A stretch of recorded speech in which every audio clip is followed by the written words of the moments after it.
என் பக்தர்கள் அனைவருக்கும் அன்பு வணக்கங்கள்.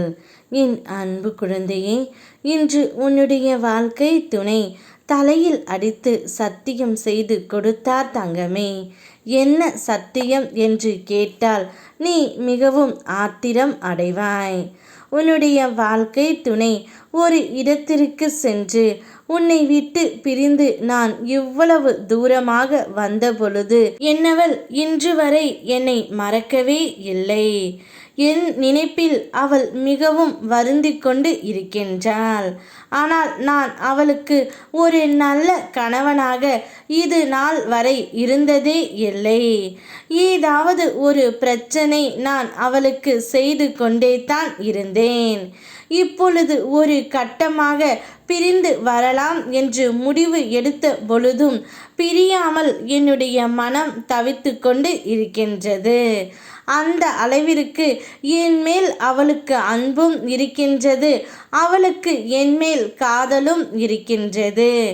ஆனால் எங்களுடைய வாழ்க்கையில் கர்மா விளையாடி கொண்டு இருக்கின்றது. அதனால் நான் உங்கள் தலையில் அடித்து சத்தியம் செய்து கொடுக்கின்றேன் அப்பா.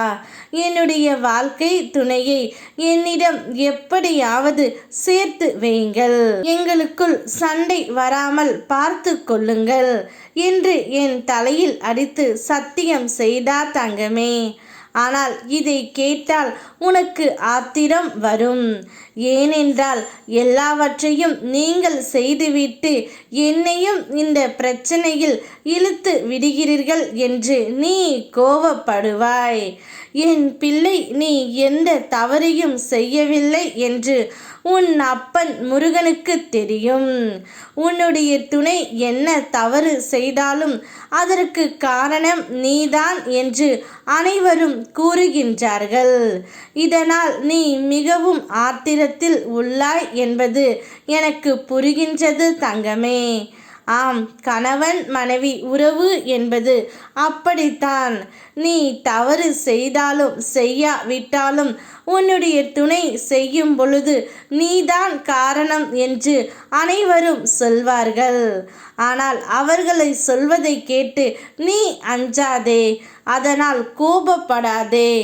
இன்று பேசுவார்கள், நாளை போய்விடுவார்கள். ஆனால் உனக்கென்று ஒரு காலம் இருக்கின்றது தங்கமே. அந்த நேரம் வரும் வரை நீ எவ்வளவு தாழ்ந்து போனதாகவும் யாரும் உன்னை மதிக்காதவராக தோன்றினாலும் உன் மதிப்பை நான் மறக்கவில்லை. எல்லா சோதனைகளும் உன்னை குலைக்க அல்ல, உன்னை சுத்தப்படுத்தி உயரத்திற்கு அழைத்து செல்லவே. அந்த காலம் வரும்போது உன் முயற்சிகளின் ஒளி அனைவரையும் கவரும். உன்னை தாழ்த்த நினைத்தவர்களை உன் உயரத்தை கண்டு வியக்கும். பொறுமையுடன் காத்திரு தங்கமே. உனக்கான நேரத்தை நானே கொண்டு வருகின்றேன். யாம் இருக்க பயமேன். ஓம் முருகா.